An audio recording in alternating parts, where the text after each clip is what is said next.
খেলবো হোলি রং দেব না তাই কখনো হয়? দোলের দিন বলে কথা, সারা শহর আজ রঙিন।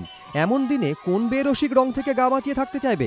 তবে গায়ে রং লাগলে সেই রং তুলতেও তো হবে। অনেকেরই চিন্তা, একে তো বাদুড়ের রং ত্বকের পক্ষে ক্ষতিকারক, তারপর আবার তা ঘষে ঘষে তুলতে গিয়ে চামড়ার আরও 12টা বাজার সম্ভাবনা। তাহলে কি করণীয়? চিকিৎসকদের পরামর্শ, রং তুলতে ব্যবহার করুন নরম কাপড় বা তুলোর টুকরো। কোনো শক্ত জিনিস বা রাসায়নিক একেবারেই ব্যবহার করবেন না, তাতে চামড়ার আরও ক্ষতি হওয়ার সম্ভাবনা থাকে। রং তুলতে গিয়ে বেশি জল ঘাটবেন না, তাতে ঠান্ডা লাগার সম্ভাবনা থাকে। বরং ধোয়ার পর একটু রং যদি থেকে যায় তাতে কোনো সমস্যা নেই।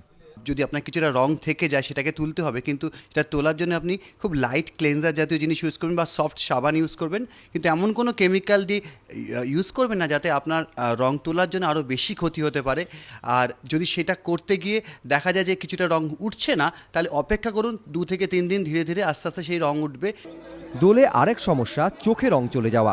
অনেক সময় তো রং খেলার পর রং মুছতে গিয়েও চোখে রং ঢুকে যায়। এই বিপত্তি এড়াতে কি করবেন, কি বা করবেন না? চিকিৎসকদের পরামর্শ, রং খেলার পর কখনো হাত দিয়ে চোখ মুছবেন না, চোখ চুলকোলেও নয়। বরং বারবার চোখে জলের ঝাপটা দিন। চোখটা আমরা রাব করব না। চোখে যদি কোনো রকম প্রচণ্ড লাল হয়, কনজাংটিভাইটিস, ইরিটেশন হয়, অনেক সময় কর্নিয়াল অ্যাব্রেশন হয়ে যায়, কর্নিয়া ছড়ে যায়, নিজে নিজে কোনো চিকিৎসা না করা। যদি খুব অসুবিধা হয়, লুব্রিক্যান্ট যেগুলো বলি আমরা, টিয়ার ড্রপ জাতীয় ওষুধ, লুব্রিক্যান্ট এগুলো, আর অথবা যদি বাড়িতে কোনো অ্যান্টিবায়োটিক আই ড্রপ থাকে সেগুলো বড়জোর লাগাতে পারেন। রং খেলতে বাধা নেই, তবে অসতর্ক হয়ে নয়। মুহূর্তের অসতর্কতা ডেকে আনতে পারে বিপদ। নিমাই পান্ডা, এবিপি আনন্দ, কলকাতা।